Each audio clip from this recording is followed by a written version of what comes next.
السلام عليكم ورحمة الله.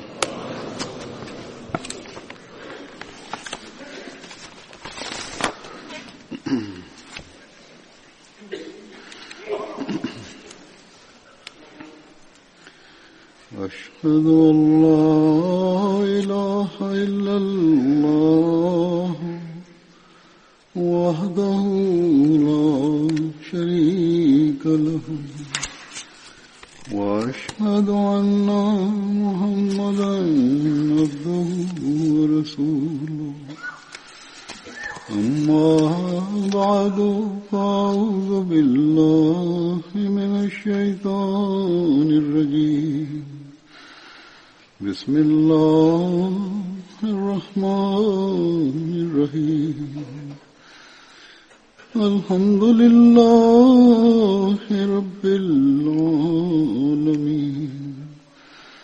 الرحمن الرحيم مالك يوم الدين إياك نعبد وإياك نستعين اهدنا الصراط المستقيم صراط الذين أنعمت عليهم غير المغضوب عليهم ولا الضالين.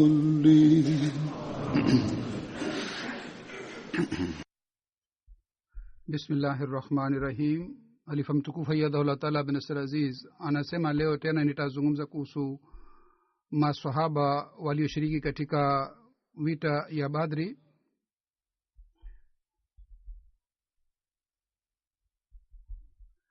Na sahaba wa kwanza ni Hussein bin Haris na mama yake alikuwa anaitwa Sukhaila.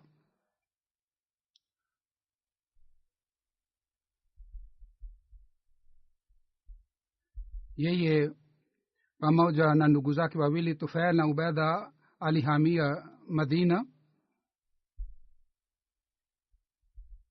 na pamoja nao Hazrat Mista na Ibad bin Mutlib pia walikuwepo. Na katika Madina alikaa katika nyumba ya Abdullah bin Salim Ajlani.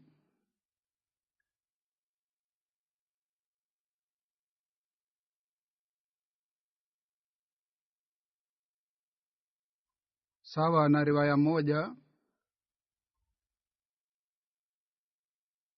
Mtume sallallahu alaihi wasallam alijenga udugu katika Hussein bin Haris na Abdullah bin Jubair.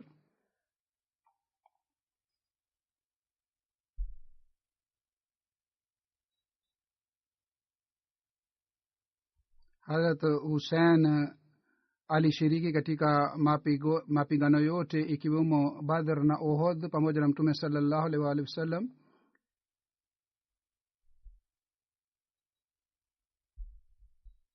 Hazrat Ubaida na Tufail walikuwa ndugu wa Hussein, walishiriki katika Badr. Hazrat Hussein alifariki Hijria 32 na mtoto wa Hazrat Hussein alikuwa anaitwa Abdullah na binti zake walikuwa Khadija na Hind, na hawa wote mabinti pia walisilimu. Wakati wa mapigano ya Khaybar, Mtume sallallahu alaihi wasallam aliwapatia ngano hawa wawili.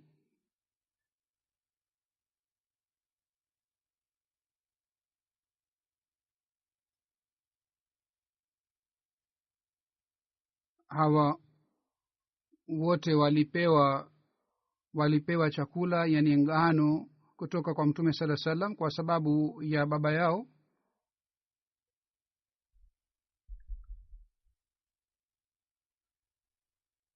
Hazrat Safwan ni sahaba wa pili na baba yake alikuwa anaitwa Wahab bin Rabia. Lakabu yake ni Abu Amr.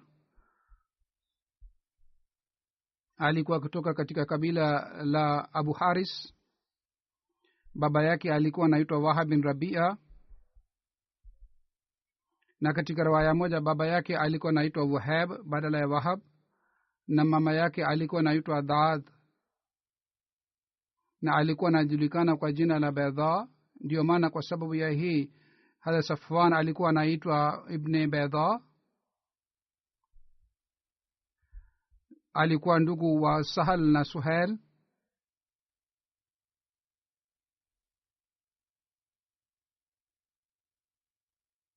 Hawa sio wale Sahal na Suhail ambao kutoka kwa Mtume sallallahu alayhi wasallam alinunua kiwanja kwa ajili ya kujenga msikiti.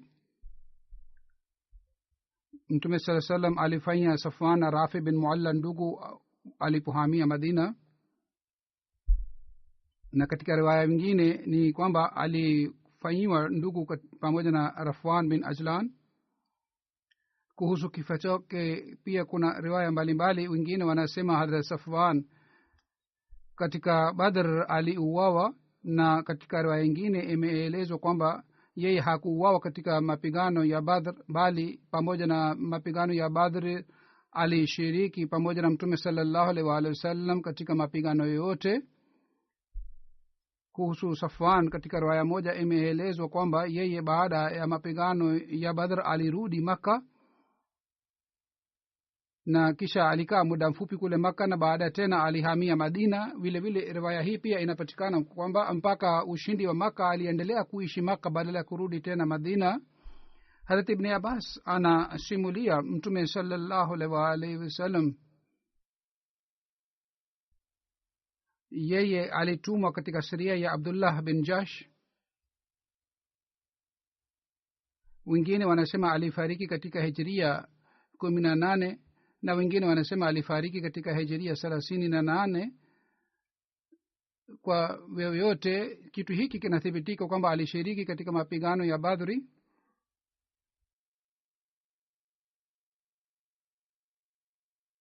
Na sahaba mwingine ni Hazrat Mubashir bin Abdul Munzir aliyeshiriki katika Badr. Baba yake alikuwa anaitwa Abdul Munzir na mama yake alikuwa anaitwa Nasiba bint Zaid. Alikuwa kutoka katika kabila la Banu Amr bin Auf.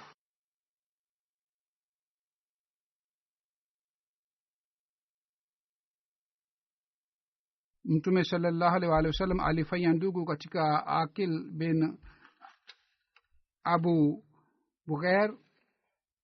Bukair na Hazrat Mubashir bin Abdul Munzir.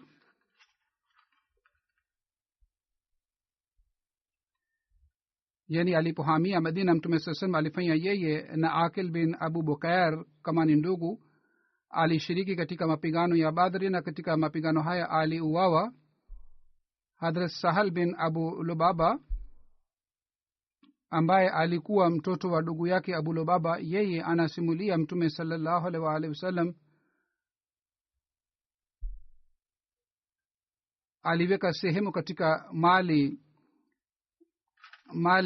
ya Mubashir bin Adhar, na sahaba moja alileta sehemu katika urithi wake na sisi tulipokea. Wakati masahaba hawa Abu Salama, Amir, Abdullah na Abu Ahmad bin Jahsh walipohamia, walikaa katika nyumba ya Mubashir bin Abdul Munzir.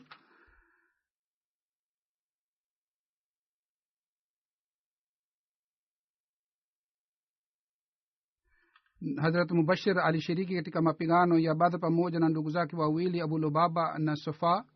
Vile vile alishiriki katika Bait Aqba. Alishiriki katika mapigano ya Badr na Uhud. Siku ya Uhud aliuawa katika njia ya Allah. Wakati Mtume sallallahu alaihi wasallam alipoelekea upande wa Badr, Mtume sallallahu alaihi wasallam alimteua Abu Lubaba kuwa amiri wa Madina, na Mtume sallallahu alaihi wasallam alimrudisha yeye uko Madina ili aangalie mambo ya Madina. Lakini Mtume sallallahu alaihi wasallam aliweka sehemu katika mali iliyopatikana katika vita. Mubashir bin Abdul Munzir alikuwa katika Banu Aus. Hazrat Abdullah bin Amr bin Haram anasimulia, kabla ya mapigano ya Uhud niliona ndoto kwamba Bashir bin Munzir ananiambia kwamba wewe siku baada siku kadhaa utakutana nasi. Nikamuuliza, wewe uko wapi? Yeye akasema, mimi nipo peponi na sisi tunakula sehemu yote ambapo tunataka huko peponi. Nikamuuliza, je, hukuwa katika njia ya Allah katika mapigano ya Badr? Akasema ndio, lakini mimi nimepewa uhai mara ya tena. Huyu sahaba alimwelezea Mtume sallallahu alaihi wasallam ndoto yake. Kwa kusikia ndoto yake Mtume sallallahu alaihi wasallam akasema, ewe Abu Jaber, hii ndiyo ni dalili ya ushahidi, yani kuuawa katika njia ya Mwenyezi Mungu, yani shahidi anamwendea Mwenyezi Mungu na anapata uhai. Allama Zarqani anaeleza kuhusu maswahaba waliouawa katika Badr. Anasema sahaba wawili walikuwa katika Aus, mmoja alikuwa Abu Khasima na wengine wanasema alikuwa Tuaima na wengine wanasema Amr bin Abdawud ni mtu ambaye aliyemuua huyu sahaba Akil bin Abu Bakar. Samhudi ameandika katika kitabu chake kwamba wale ambao wanaandika sifa za masahaba wanasema kwamba Hadrat Ubaida hakuuawa katika Badr, alifariki baadaye katika sehemu ya Safra.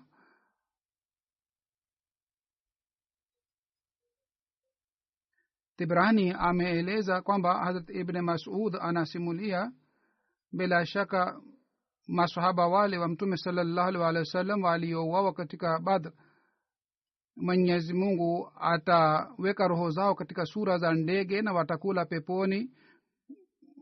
Watakuwa katika hali hii, mara ghafla Mwenyezi Mungu atadhihirika juu yao na atasema, enyi watumishi wangu, nyinyi mnataka nini? Wao watasema, Mola wetu, je, kuna daraja nyingine juu ya daraja hii? Maana sisi tumekaa hapa, je, kuna daraja nyingine? Mungu atawauliza tena kwamba nyinyi mnataka nini? Maswahaba watasema mara 4 kwamba Mola wetu, uturudishie roho zetu katika miili zetu ili sisi tuende tena duniani na tuwawe tena katika njia ya Mwenyezi Mungu kama tuliuawa hapo kabla huko duniani.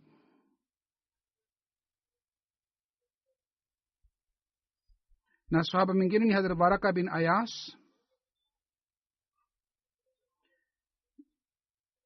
Wengine wanasema jina lake alikuwa si Warka bali ni Wadfa badala ya Warka. Baba yake alikuwa anaitwa Ayas bin Amr.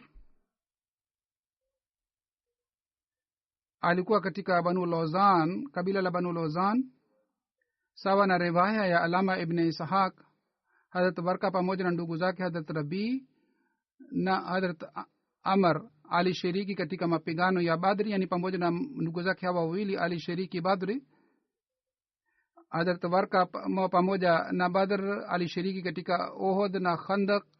Vile vile pamoja na Mtume sallallahu alaihi wasallam alipata bahati ya kushiriki katika mapigano yote. Aliuawa katika mapigano ya Yamama wakati wa Abubakar radhiyallahu ta'ala anhu, na aliuawa katika Hijiria 11 wakati Abubakar alikuwa halifa. Na sahaba mwingine Hazrat Muhriz bin Nazla, baba yake alikuwa anaitwa Abdullah.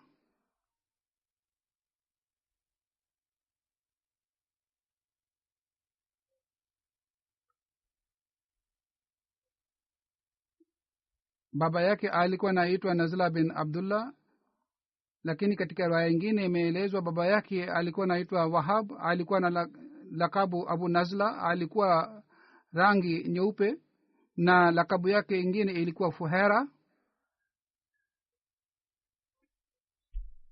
Alikuwa anajulikana kwa jina la Akram pia. Alikuwa mwanzao wa Abdul Shams.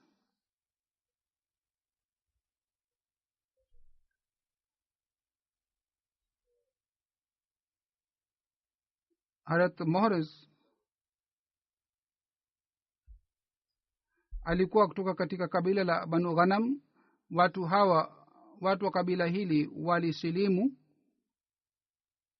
na hawa wote walihamia Madina. wale hawatu wote waliohamia Madina. Mmoja wao alikuwa Hazrat Muhriz pia ambaye alihamia Madina baada ya kusilimu.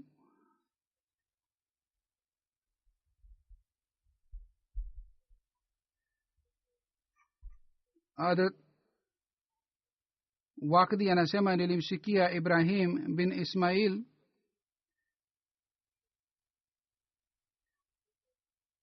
isipokuwa Muhriz bin Nazla hakuna mtu mwingine yote ambaye alitoka kwa ajili ya mapigano, na yeye alikuwa amepanda juu ya farasi. Mtume sallallahu alaihi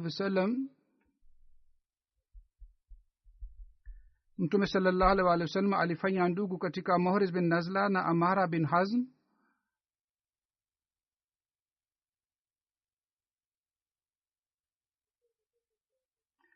Muhriz bin Nazla alishiriki katika Badr, Uhud na Khandak.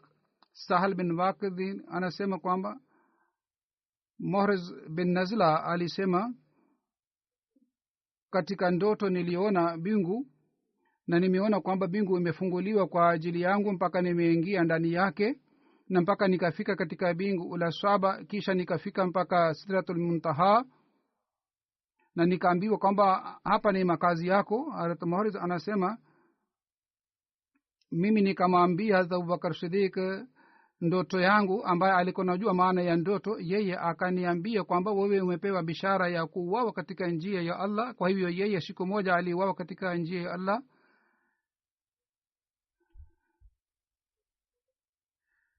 Muhriz alishiriki pamoja na Mtume sallallahu alaihi wasallam kwa ajili ya mapigano ya Yawmul Ghaba.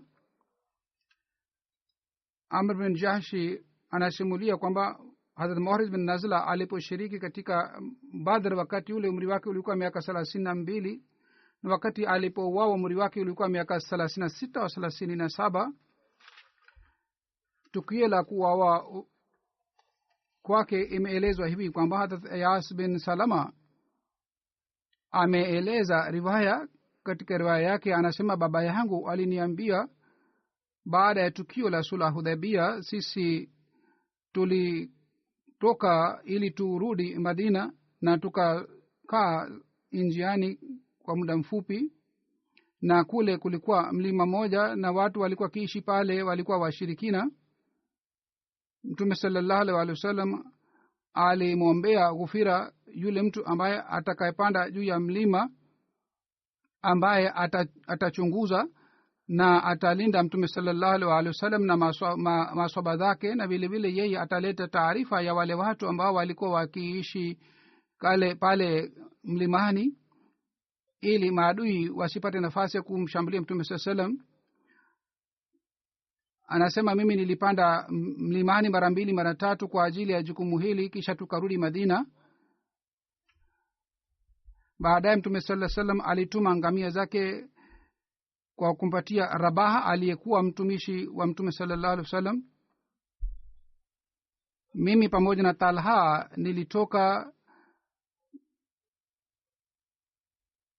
nilikuwa naenda pamoja naye kwa ajili ya kuangalia wale ngamia. Abdurrahman Fazari alishambulia ngamia za Mtume sallallahu alaihi wasallam, akachukua ngamia zote na akaamua yule mchungaji. Ravi anasema, ewe Rabah, shika farasi hii na umpatie Talha bin Ubaidullah kwa sababu ni farasi ya Talha, na umwambie Mtume sallallahu alaihi wasallam kwamba washirikina wamenyang'anya ngamia zako. Kisha mimi nikasimama upande wa ngamia moja na nikasema kwa sauti ya juu, ya sabaha, ya sabaha. Neno hili Waarabu walikuwa wakisema wakati mdui alipokuwa akishambulia asubuhi, na walikuwa wakitumia neno hili kwa sauti ya juu ili watu wasikie na waje kwa ajili ya kumsaidia.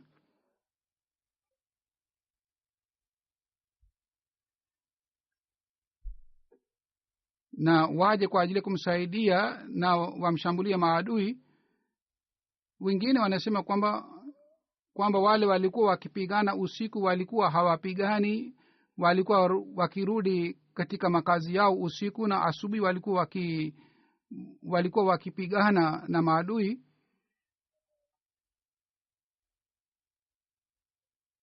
kwa hiyo asubuhi kwa kutumia neno hili sabaha watu walikuwa wakiamsha na walikuwa wakiambiwa kwamba wajiandae kwa ajili ya kupigana na maadui mara ya tena. maana hii imeandikwa katika lughatul hadith. Anasema kwa vyovyote mimi nikawafuata wale maadui na nikaendelea kuwarushia mikuki na mishale. Nilikuwa nasoma shairi pia na nilikuwa nasema katika shairi langu kwamba anabnu ibnu aqwae wa yomu yomradha, yani mimi ni mtoto wa Aqwa na siku hii ni siku ya maangamio kwa ajili ya maadui. Kwa hiyo mimi nilipokuwa nikikutana na mdui yeyote, basi mimi nilikuwa nikimpiga mishale na nilikuwa nikimwambia ana abnu Aqwa wa yomu raza, mimi ni mtoto wa Aqwa na siku hii ni siku ya maangamio kwa ajili ya maadui. Anasema mimi niliendelea kuwarushia mishale na kuwapatia majeraha, na mtu yeyote alipokuwa akinishambulia mimi nilikuwa nikijificha upande wa mti na nilikuwa nikimshambulia mpaka wale maadui wote waliingia bondeni. Walipoingia pale bondeni, mimi nikapanda juu ya mlima na nikaanza kuwarushia na kuwapigia mawe, yani wale watu ambao walikuwa wananyang'anya ngamia za Mtume sallallahu alaihi wasallam. Mimi nilikuwa nawapigia mawe, na anasema mimi niliendelea kuwafuata kwa njia hii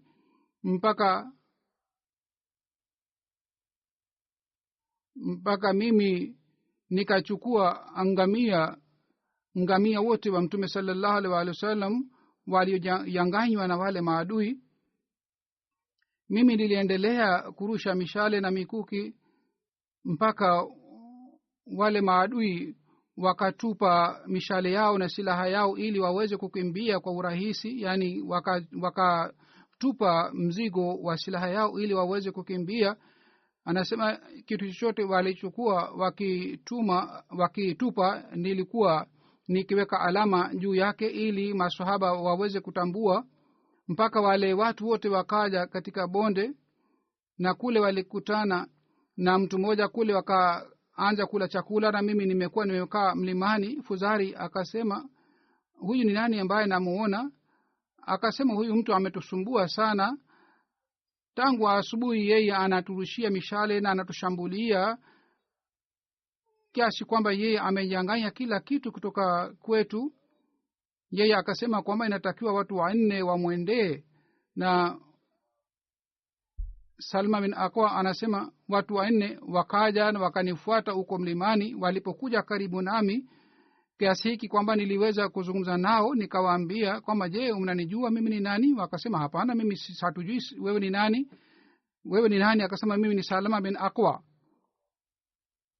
Kisha baadaye akawaambia wale makafiri kwamba wallahi Mwenyezi Mungu ambaye amempatia heshima Mtume sallallahu alaihi wasallam, mimi ninao uwezo wa kuwakamateni ninyi nyote, lakini ikiwa miongoni mwetu yeyote akitaka kunikamata mimi hamtaweza kunikamata.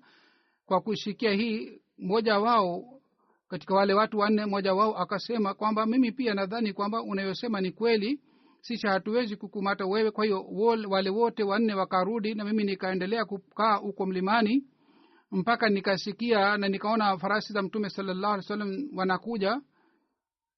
Na sahaba wa kwanza alikuwa Akram Asadi, na Abu Qatada pia baadaye alikuja, na nyuma yake alikuwa Miqdad bin Aswad Kindi. Mimi nikashika farasi ya Hazrat Muhriz. Basi wale maadui wote kwa kuona hali hii wakakimbia.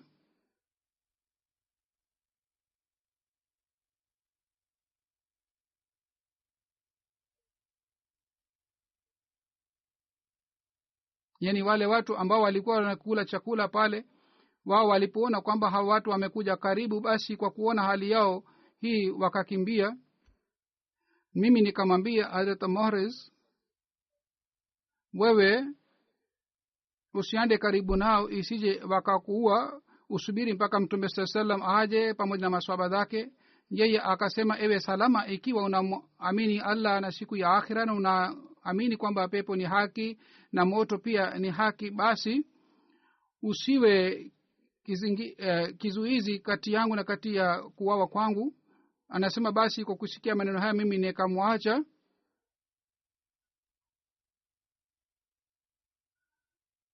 Basi wale maadui wakamshambulia Abdurrahman pamoja na farasi yake.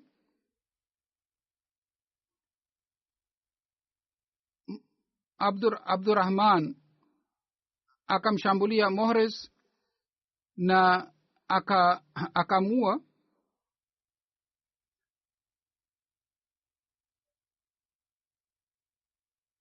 Wale watu ambao walikuja pamoja na Mtume Muhammad sallallahu alaihi wasallam, miongoni mwa hawa watu Abu Qatada akamfuata Abdurrahman ambaye aliyemua Muhriz. Kwa yeye akamshambulia Abdurrahman na akamuua.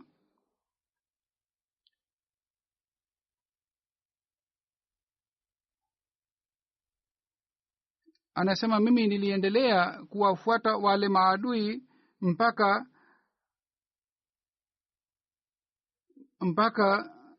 mpaka mimi nikatangulia mbele sana na maswahaba wengine walibaki nyuma. Basi wale watu wakafika katika bonde fulani ambapo kulikuwa maji. Yani wale watu ambao walinyang'anya mali ya Mtume sallallahu alaihi wasallam walifika katika bonde ambapo kulikuwa maji na walitaka kunywa maji, lakini wakaniona kwamba mimi nawafuata, kwa hiyo wakakimbia na hawakuweza kunywa maji pale. Walipotoka kutoka katika bonde lile, wao wakaenda katika bonde lingine, mimi nikawafuata. Na mimi nilikuwa naendelea kuwafuata, na mimi nilipokuwa napata mtu yeyote nilikuwa namshambulia, na nilikuwa nikimwambia kwamba mimi ni mtoto wa Akwa na siku hii ni siku ya mangamio kwa ajili ya watu na maadui, watu wabaya na maadui.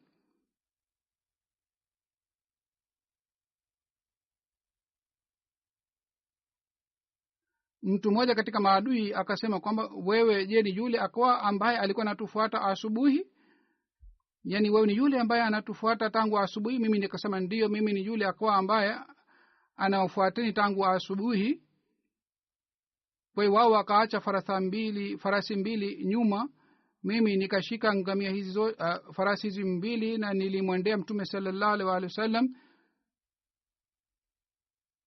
Mimi nikanywa maji na nikatawadha na nilimwendea Mtume sallallahu alaihi wasallam. Nilikuta Mtume Muhammad sallallahu alaihi wasallam alikuwa katika sehemu fulani ambapo jana maadui walikuwa wamekaa. Basi mimi nikaona kwamba Mtume sallallahu alaihi wasallam alikuwa ameshapata ngamia zake zote ambao waliyanganywa na wale maadui. Katika ngamia hao wote, ngamia moja alichinjwa na Hazrat Bilal alikuwa anapika chakula kwa ajili ya Mtume sallallahu alaihi wasallam. Mimi nikamuomba Mtume sallallahu alaihi wasallam kwamba mimi nipewe ruhusa ili nichague watu wa 100 kwa ajili ya kuwafuata hawa watu wajambazi ambao walinyang'anya ngamia ya Mtume sallallahu alaihi wasallam. Niruhusu nichague watu 100 ili tuwafuate na tuwaue. Mtume sallallahu alaihi wasallam kwa kusikia neno lake hili akacheka, akafanya tabasamu. Na Mtume sallallahu alaihi wasallam akamuuliza, je, Abu Salama, unaona unaweza kufanya hivi? Unaweza kuwaua hawa maadui wote kabla hawajafika nyumbani kwao? Nikasema ndio, wallahi mimi naweza kufanya hivi. Mtume sallallahu alaihi wasallam akasema kwamba hawa watu wameshafika katika mpaka wa Ghatfan. Katika riwaya nyingine imeelezwa hivi kwamba Hazrat Salama alipoomba ruhusa kwamba yeye awafuate wale maadui tena, Mtume sallallahu alaihi wasallam akasema, ewe Ibn Akwa, wakati umeshapata ushindi basi waache hawa maadui waende na usiwashambulie. Haina haja kuwafuata wale maadui, waache waende. Hazur anasema kwamba aliendelea kupigana na wale makafiri, na Muhriz alipoungana naye kwa nyuma, wale maadui walimshambulia Hazrat Muhriz na akauawa, lakini Abu Salama hakuuawa bali yeye alisalimika.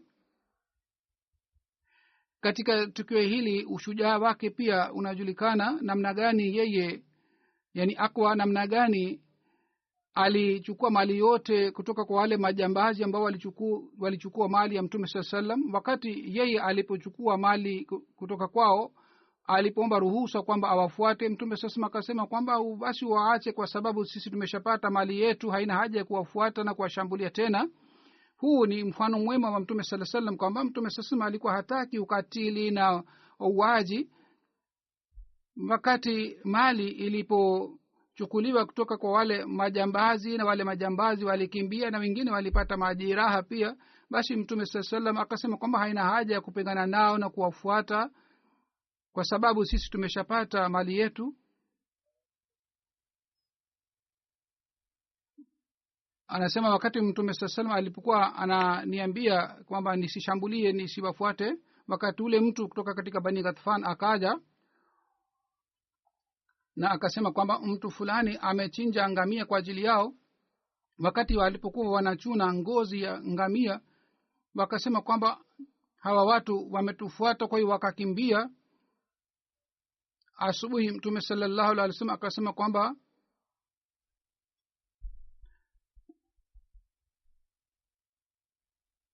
Abu Qatada ni yule ambaye aliwafuata wale maadui, na vile vile Salama pia aliwafuata wale maadui. Anasema mtume sallallahu alaihi wasallam alinipatia sehemu mbili, ni sehemu moja ya mtu mmoja ambaye anapanda katika farasi, na sehemu nyingine kama mimi niliwafuata kwa miguu.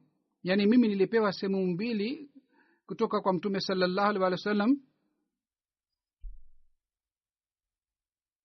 Wakati tulipokuwa tunarudi, mtu mmoja katika Ansar akasema, je, kuna mtu yeyote ambaye anaweza kushindana nami?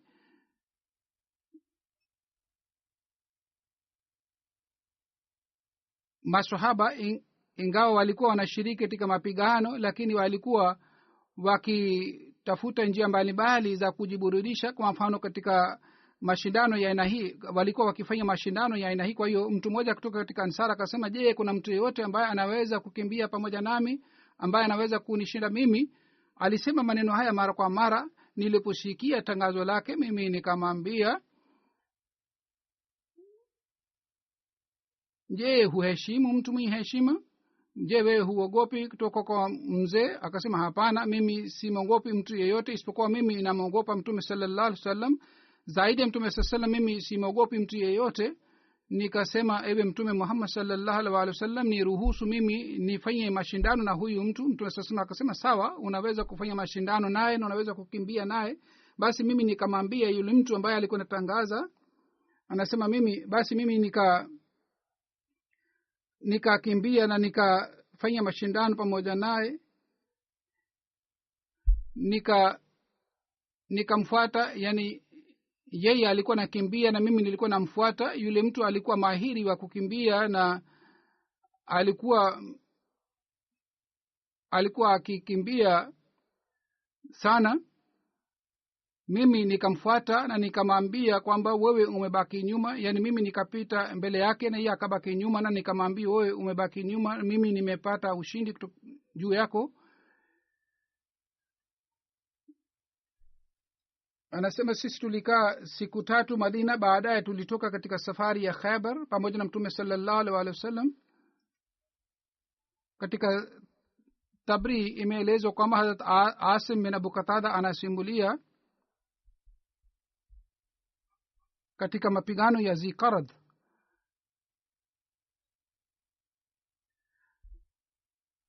Muhriz bin Nazla ni yule mtu ambaye alipata farasi yake kutoka kwa masahaba wengine.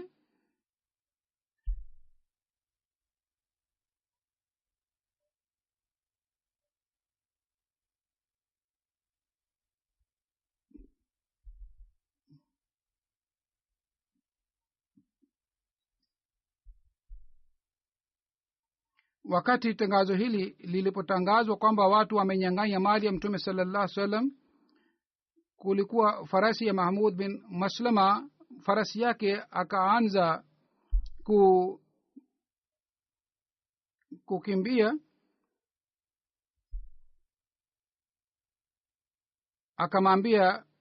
abu umair kwamba je unaweza kupanda juu ya farasi huyu akasema ndiyo mimi naweza kupanda juu ya farasi basi yeye alipewa farasi ile yeye alipanda juu ya farasi ile ni Hazrat Morris alipanda juu ya farasi ile na yeye akaacha farasi yani farasi akakimbia kwa mbio sana mpaka alikutana na mtume Muhammad sallallahu alaihi wasallam. Hazrat Morris bin Nazla akasema kwamba tusubiri kidogo kwa sababu wapo wengine maswahaba ambao wanatufuata. Katika hali hii mtu mmoja akamshambulia Morris na akamuua. Kwa kuona hali hii farasi akaanza kukimbia tena na hakuna mtu yeyote ambaye aliweza kumshika na kumkamata yule farasi mpaka farasi alifika katika mtaa fulani. Na siku ile alikuwa Morris bin Nazla peke yake ambaye aliuawa katika njia ya Mwenyezi Mungu.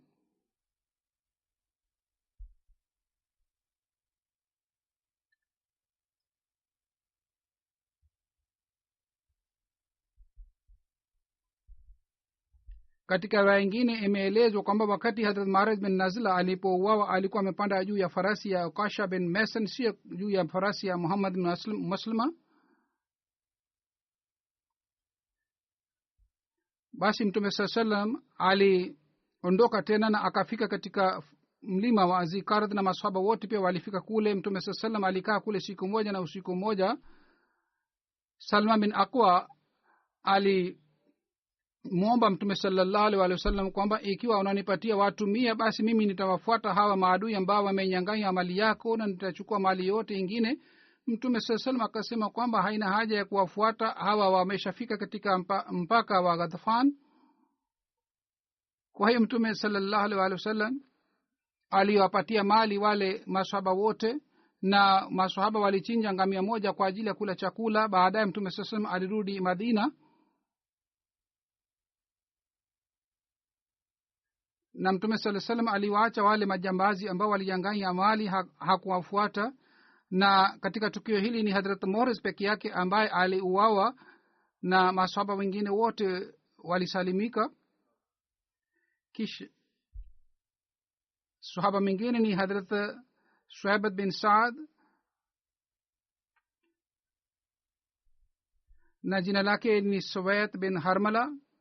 Hazrat Suhaib alikuwa kutoka katika kabila Abdiddar. Mama yake alikuwa Hunaida. Alikuwa miongoni wale maswahaba walitangulia kusilimu. Wanahistoria wanasema kwamba alikuwa miongoni wa wale waliohamia Habsha.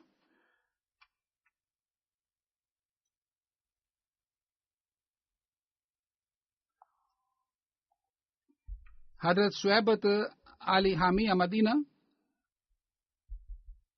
na alikaa katika nyumba ya Abdullah bin Ajlani. Mtume sallallahu alaihi wasallam alifanya Hazrat Suhaib na Aiz bin Maiz kama ni ndugu na alishiriki katika Badr na Uhud. Hazrat Salama anasimulia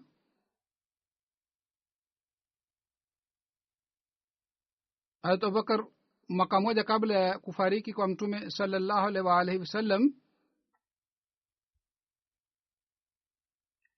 alienda katika sehemu fulani ya Syria kwa ajili ya biashara. Pamoja naye Suhaib bin Harmala pia alikuwepo na hawa wote walikuwepo katika Badr pia.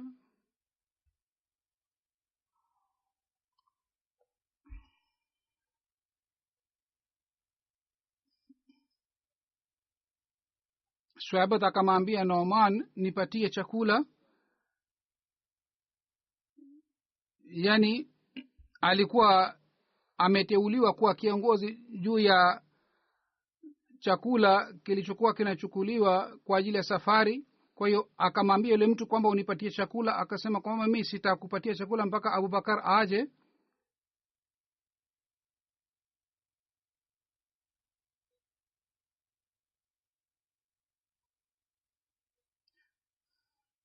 Hazrat Suhaib katika safari hii akauliza kaumu fulani kwamba je umtanunua mtumishi kutoka kwangu? Wale wakasema ndiyo sisi tutanunua. Na yeye akasema kwamba huyu mtumishi wangu anaongea sana wakati atakapozungumza msimwache huru bali muendelee kumkamata yeye. Wale watu wakasema kwamba sisi kwa vyovyote tutanunua mtumishi wako kutoka kwako. Kwa hiyo wao wakanunua mtumishi kwa kutoa ngamia 10. wale watu wakaja kumkamata yule mtumishi. Yule Nomana akasema kwamba mimi sio mtumwa wala sio mtumishi wake, huyu anasema hivi. Kwa hiyo huyu Saba akasema kwamba Suaibat akasema mimi niliwaambieni mapema kwamba huyu atasema maneno ya aina hii, kwa hiyo msimwache.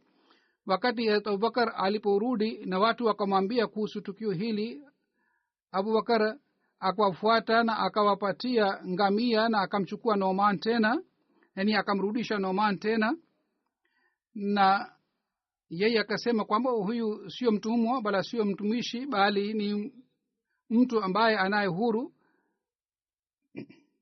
Hawa walipomjia Mtume sallallahu alaihi wa alihi wasallam wakamwelezea tukio hili, Mtume sallallahu alaihi wa alihi wasallam pamoja na maswahaba zake walicheka sana kwa kusikia tukio hili.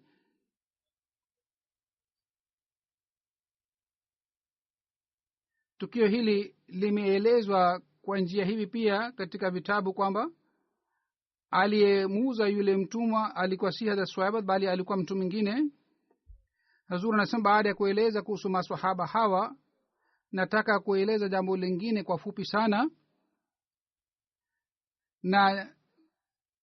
na jambo hili ni kuhusu ilham moja ya Sayyidina alayhi salatu wasalam, wase makanaka. Sayyidina alayhi salam alipata ilham hii mara kwa mara katika maisha yake. Mwanzoni Sayyidina alayhi salam alipewa ufunuo huu. Wakati ule Sayyidina alayhi salam anasema kwamba watu labda 2 watatu walikuwa wakija na hakuna yeyote ambaye alikuwa ananijua. Kisha baadaye mara kwa mara pamoja na ufunuo mwingine aliendelea kupata ufunuo huu wasema kanaka, yani upanue nyumba yako.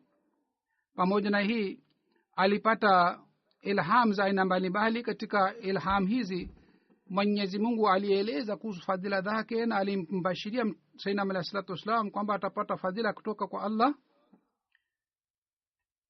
Wakati Mwenyezi Mungu alipomfunulia nabii wake kwamba afanye jambo fulani, maana yake ni hii kwamba kwa ajili ya jambo lile Mwenyezi Mungu atasaidia na ataweka msaada wake ndani yake.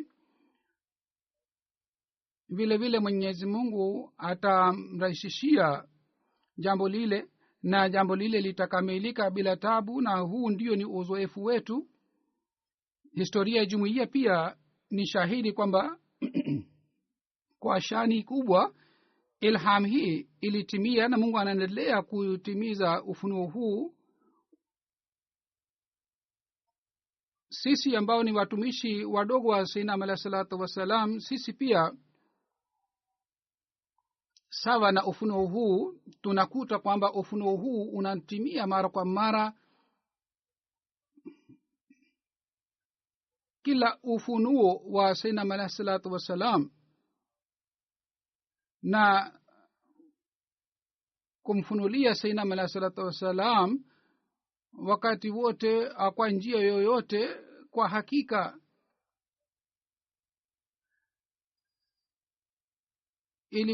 ilikuwa bishara kwamba Islam itapanuka duniani kote kwa kumpitia Sayyidina alayhi salatu wasalam. Kisha baada ya kufariki kwake, kwa njia ya silsila ya uhalifa, Islam itapanuka duniani. Hii ilikuwa bishara iliyotolewa katika ilham zote. Kwa hiyo maendeleo yoyote tunayopata katika maisha yetu, kwa hakika maendeleo haya ni mpango maalum wa Mwenyezi Mungu, ambao Mungu amefanya mpango huu kwa ajili ya kusambaza Islam duniani kote. Baada ya maelezo haya kidogo, mimi nataka kueleza tena kuhusu ufunuo huu wa Sayyidina alayhi salatu wasalam usemao wasema kanaka. Baada ya kuhamia kwa halifa hapa Uingereza na katika Ulaya na Marekani na vile vile Afrika na katika nchi zingine mbalimbali, jumuiya iliendelea kupanuka na Mwenyezi Mungu aliendelea kutupatia sehemu mbalimbali kwa ajili ya kujenga. Halifa mtukufu wa 4 wakati yeye alipohamia hapa, wakati ule Mwenyezi Mungu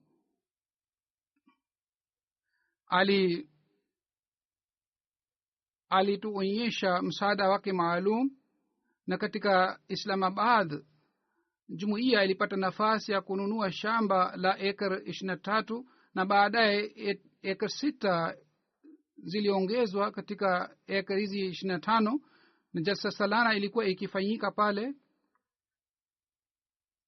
Na kwa ajili ya wakfine zindagi nyumba pia zilijengwa, na ilikuwa nyumba kwa ajili ya halifa pia. Vile vile ofisi mbalimbali zilikuwepo,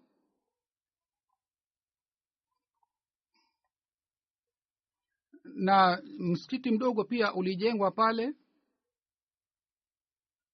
Nakumbuka 1985 nilipokuja hapa, halifa mtukufu wa 4 aliniambia kwamba Mwenyezi Mungu ametupatia sehemu nzuri sana hapa, na mimi nina yakini kwamba, na vile vile mambo mengine pia yanathibitisha kwamba halifa mtukufu rahimahullahu taala alikuwa na nia ya kujenga makao makuu hapa Islamabad, lakini kwa ajili ya kila kazi Mungu ameweka wakati maalum. Sasa Mwenyezi Mungu ametupatia nafasi kwamba katika Islamabad nyumba mpya zimejengwa, ofisi mpya zimejengwa, na msikiti maalum umejengwa, na nyumba kwa ajili ya halifa imejengwa, na kwa ajili ya wakfine zindagi na kwa ajili ya watumishi wa jumuiya nyumba pia zimejengwa, na nyumba zingine pia zitajengwa pale baadaye.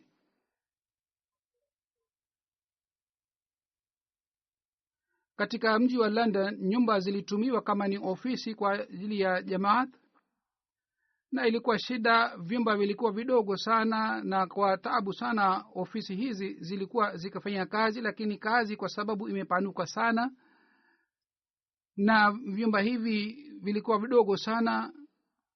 Hivyo ndivyo council pia ilikuwa ikileta malalamiko kwamba nyumba hizi zimejengwa kwa ajili ya kukaa, sio kwa ajili ya ofisi, basi muondoe ofisi zenu. Kwa mara kwa mara walikuwa wakipiga kelele na walikuwa wakileta malalamiko kwamba kwa nini mnatumia nyumba hizi kama ni ofisi. Sasa ofisi kama 3-4 zilizokuwa zikifanya kazi katika nyumba hizi, ofisi zote inshallah zitahamia Islamabad. Hivyo ndivyo pamoja na mpango huu wa Islamabad, katika Farnham pia Mungu ametupatia gorofa. Katika gorofa ile kuna press, yani kiwanda cha kuchapa vitabu, vile vile kuna ofisi mbalimbali. Vile vile Khudamul Ahmadiyya pia imepata nafasi ya kununua gorofa kubwa.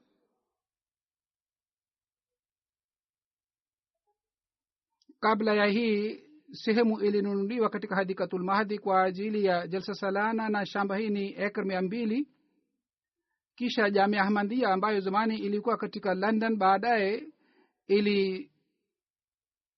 ilihama kutoka London, na sehemu kwa bei rahisi ilinunuliwa kwa ajili ya Jamia Ahmadiyya, ambapo kuna mazingira mazuri. Takriban ekar 30 zilizonunuliwa kwa ajili ya Jamia Ahmadiyya. Sehemu hizi zote zipo karibu sana na Islamabad.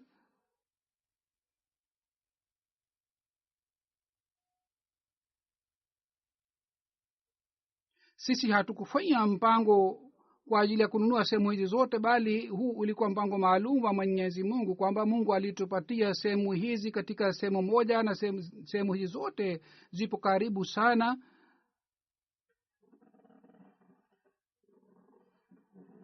Mwenyezi Mungu pamoja na makao makuu yetu ametupatia sehemu zingine. Jamia pia ametupatia ambayo ni karibu sana na Islamabad. Fanyeni maombi kwamba Mwenyezi Mungu afanye sehemu hizi zote ziwe baraka kwa ajili ya Jamaat Ahmadiyya.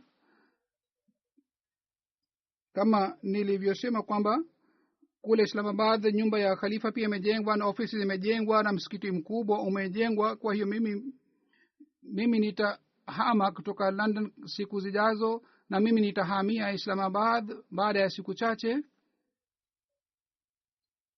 Nikihamia pale, mfanye maombi sana, Mwenyezi Mungu aweke baraka sana katika sehemu ile. Mungu aendelee kuteremsha baraka zake. Mwenyezi Mungu ajalie kutoka katika Islamabad sisi tuweze kusambaza mafundisho ya Islam zaidi kuliko zamani, na wasema kana isiwe hii kwamba tumepanua sehemu tu, bali Mwenyezi Mungu atujalie tuweze kupanua mipango ya Mwenyezi Mungu. Hazur anasema hapa, nataka kueleza jambo hili kwamba wale majirani wa Masjid Fazal walikuwa wakileta malalamiko kwamba watu wanaegesha magari yao mbele ya nyumba zao na wanapata tabu.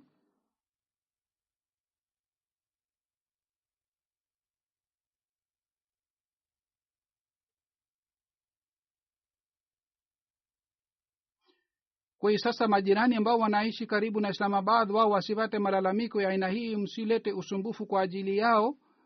Mnalazimika kufuata sheria ya traffic na muzingatie kanuni ya traffic.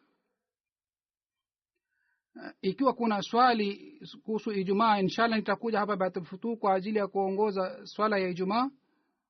Mimi nimemwambia Amir Saheb kwamba yeye afanye mpango maalum, kisha awaambie wale watu ambao wanataka kusali Ijumaa katika Islamabad waende kule Islamabad. Yani katika Islamabad pia, katika msikiti wa Islamabad pia Ijumaa itaswaliwa na watu wanaweza kwenda kule. Amir Sahib nimemwambia yeye afanye mpango ili watu waweze kwenda kule pia. Watu ambao wanaishi maili 20 karibu na msikiti wa Islamabad wanaweza kujumuika katika msikiti ule na kusali Ijumaa pale. Kwa yoyote, kwa kupitia Amir Sahib, marais wenye kiti wote watapata mwongozo na mwelekeo. Kwa hiyo watu wataambiwa kwamba jumuiya gani inatakiwa iende Islamabad kwa ajili ya kusali Ijumaa. Nasema tena kwamba mfanye maombi, Mwenyezi Mungu aweke baraka sana katika mpango huu, na Mwenyezi Mungu aweke baraka sana katika kuhamia kwetu.